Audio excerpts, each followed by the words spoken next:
what up people, it's your boy ThaLiveKing coming at you with a quick video. And in this video I just want to see if the NBA Live community would be okay with something like this. Now, as some of you know, I play a lot of NHL, and to me the NHL online mode is a lot better than NBA Live.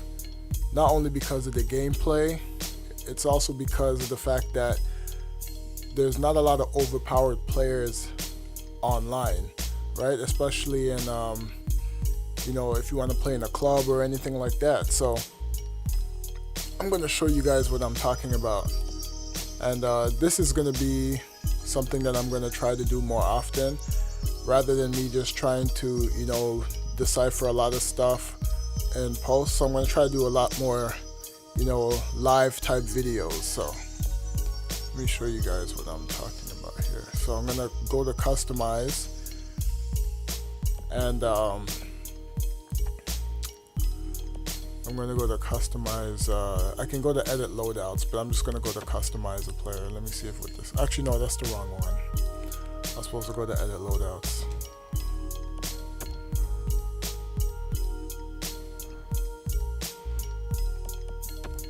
So customize, I'm going to edit the loadout. I'm going to edit my skater. And so this is the main skater that I use. It's a power forward. He's 6'3", 225 pounds, and he shoots right.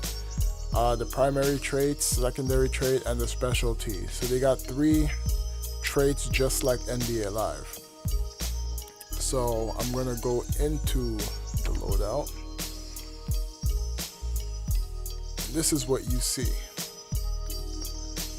You see the offense, you see the defense, and you see athleticism. This is why I feel athleticism ratings should be a lot more in NBA Live, because there's so much factors that you can put in with athleticism, kind of like what they did with NBA Live 09, that actually allowed you to go and tweak a whole bunch of those sliders just to see if you can improve certain player movement and stuff like that. So what I'm going to do is now I'm going to go into the primary traits. So the first primary trait is laser passing. I'm going to click on that, and now I can, since I'm a forward, I only want to look at the offensive stuff, but as you can see, they have offense, defense, athleticism, traits for all of those things, right? So the laser passing, these are the attributes for the laser passing. The only thing that went up was stick checking, it looks like, right? Because you can see the green that's above the red as a boost. So if I want to have a booming slapper, slap shot accuracy moves up from, okay, look, slap shot accuracy is 82, slap shot power is 85. So if I want a booming slapper, it's now 83, and slap shot power is 88. So it only boosts, the traits only boost certain attributes. And see, I go to booming slapper 2, which is the upgrade, and now slap shot power is a 91, slap shot accuracy is a 85. So the offensive traits only boost the offensive ratings. So, and it does the same thing with defense and stuff like that. But now if you have I'll say this, if you have a booming slapper, your deking is not going to be as good. So if you want dirty dangles, your deking will go up and your slap shot power will go down. Same thing with dirty dangles too. Deking will go up and slap shot power would go down, or actually it will stay the same. Wrist shot power would go up and down. So it all depends on which trait that you're using. It would help balance out, your player. So you can't be, if you use nothing but offensive traits, your defensive traits will either stay the same at the default, or you're not going to be able to be as good as of a defender. Now, I'm not sure how it works in NBA Live, but I noticed that some players that had nothing but offensive traits were actually playing lockdown defense, and you can't do that in NHL. You can literally get circles skate around you in NHL if you don't have like a good defensive trait.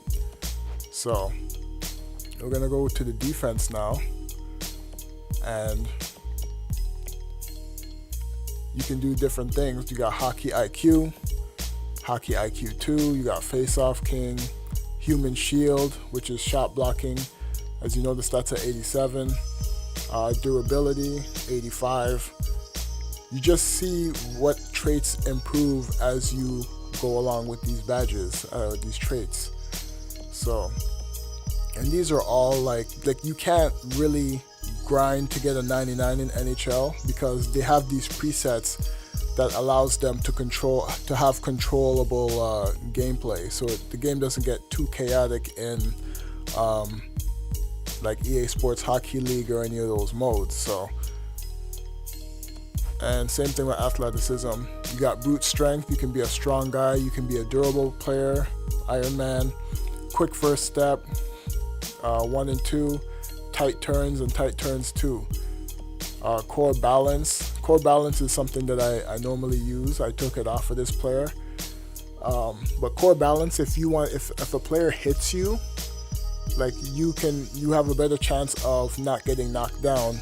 Whereas if you have it turned off, or if you're not using it, you can easily get knocked down. So having all these different types of traits and for different aspects of the game, it would gear you towards being that type of player out there on the court. So this is something that I feel that NBA Live should look at, because if you notice that there's not a lot of stuff in the 90s, right? You can be like in NHL, the ratings are already high. That if you're an 85 or between the 85 and say 89, you can be a serviceable player.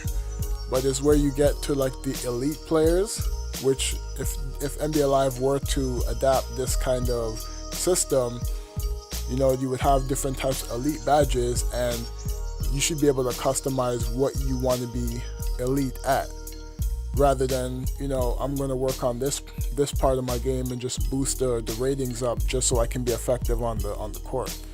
So that's how I'm looking at it. There's not a lot of to me, I think that the overall 99s and all that stuff, I think it's good for like the street modes and stuff like that. But if NBA Live wants to have like an actual like EA Sports Hockey League type thing, so like instead of having just live run, you can have like live run, and then you can have like say like a pro-am type league where all these traits would be your strengths and weaknesses based on certain presets. Now they would have to master the presets in order to have great balance in the gameplay.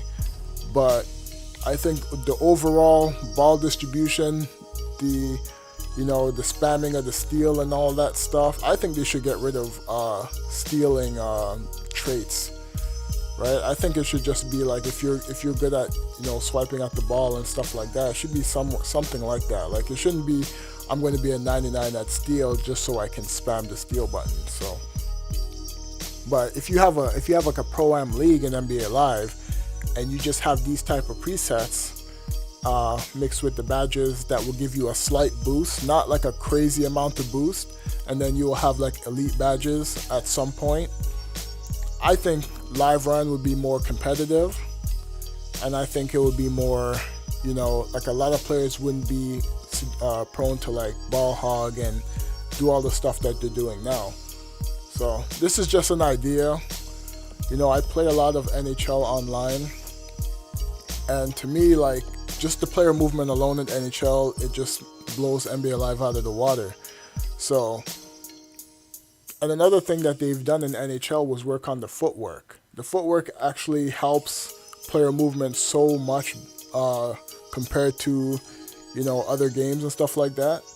Like, it's just night and day. So I'm not gonna go on about that or whatever, but I just feel that this type of system, if they want to have like a Pro-Am league, because I know K-Spade and all those guys they're introducing a whole bunch of leagues and stuff like that, and they're using live run players. But imagine having a set system in those leagues. You can still bring over your face scan player and stuff like that, but you won't be able to have a full rated 99 type player. Like, if you're a big, you would have certain traits that you're good at, and you have to play to those traits. All right, so let me see if there's anything I can bring up with this. All right, let me look at the specialty traits. So the specialty traits, as you can see, you have offense, defense, athleticism. Same thing. So all this stuff helps all the stuff that you want to do out there. So you got stretch passer, penalty kill specialist, power play quarterback. You got athleticism ones. You got back skating, rubber man, medic. Medic is you don't get injured that much. Defense, which one did I look at? Yeah. So on offense, you would have stride deke. So you're actually increase deking and puck control while performing a stride deke. So all this stuff, man, like, it actually helps create more balance. And of course, they're gonna have to, have an overall better floor game to see how this would work. But this is just an idea, right? Like, I'm just trying to start a conversation on some of the good things NBA Live can do to help move their game forward, because I'm all about moving the game forward, and stuff like this would help leagues start and be sustainable throughout the whole year. Because I know for a fact that NHL got a lot of people that run leagues. They run like weekend tournaments, same thing that NBA Live is trying to do. And this system, to me, helps them have a spamless league. You see what I'm saying? Let me go back. Yeah, so, and the type of players, let me see if I'm going to create some. Oh, no, I can't. But, what I didn't do was show you the type of players you can create. So you have enforcer, D-man, you got two-way forward, playmaker, power forward, sniper, dangler, grinder, enforcer, defensive defenseman, two-way defenseman, offensive defenseman. So there's so much type of players that you can create in this game. And the type of player that you create, if you notice that all of the ratings change geared toward that player. What do you guys think about something like this in NBA Live, especially for like Pro-Ams?